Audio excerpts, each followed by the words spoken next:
All right, so you can see what I've been doing here. I had a pile of hay in the back with chicken manure in it that wasn't composting very well. I haven't been keeping up with it. I haven't been watering it. So I've been using that. You saw me pick up all the leaves around the chicken coop area there, mulch that all down with my lawn vac, put that in here. I added more chicken manure in there that I've been saving just for this. So I got everything piled up, layered the way I want it. So it's basically hay and manure and leaves, hay, manure, leaves, you know, something like that. There's no real science to this, you know. What I'm missing is grass clippings, green grass clippings. I wish I had green grass clippings. We are at the end of December here, so everything's dormant here. There's no real green grass growing. I'm gonna have to use other sources of nitrogen. I got the manure in there. That's gonna do pretty good. The chicken manure, but urine would be the only other thing I can think of right now offhand. There'd be a lot of collecting there. Collecting a lot of urine. I'll make sure I have my dogs urinate around here too. But yeah, the grass clippings is what would be nice right now. It would just take longer. It's not a big deal. I'm guessing this might be ready in about a year. So by this time next year, this should be ready for the following spring of, that would be 21. Man, time is flying. So in this situation, what I'm going to be doing here, it's supposed to rain in about a day or two, but I may water this now. And if it looks like we're going to have a little dry spell, just keep it wet. That's the whole key. Since it's nice and fluffy right now, the water is going to go through there and basically drain out. And that's not a big deal. But in about a month or so, I'll see how it goes.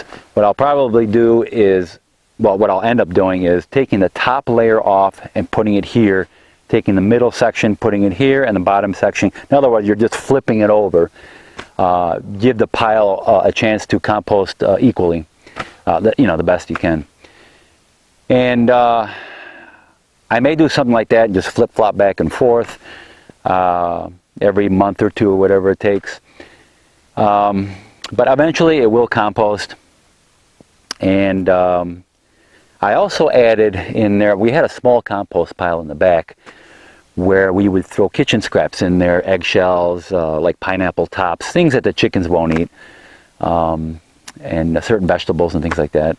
I had that going for about a year. I also put that in there and use that basically for an inoculant.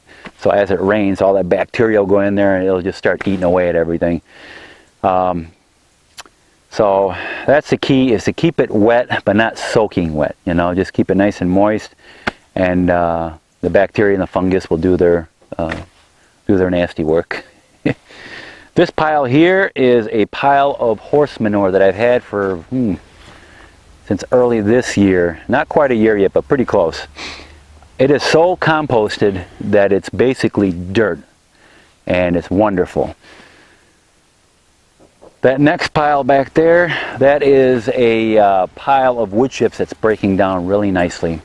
And I've been using that in my garden, and I've been using that and the horse manure together and amending the soil in my garden.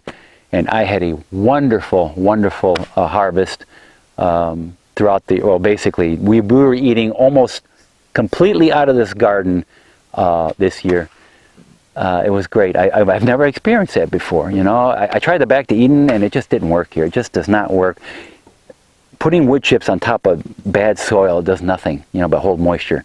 Yeah, in time it might improve the soil, but you know, I don't got 3, 4, 5 years to wait. You know, I want it now.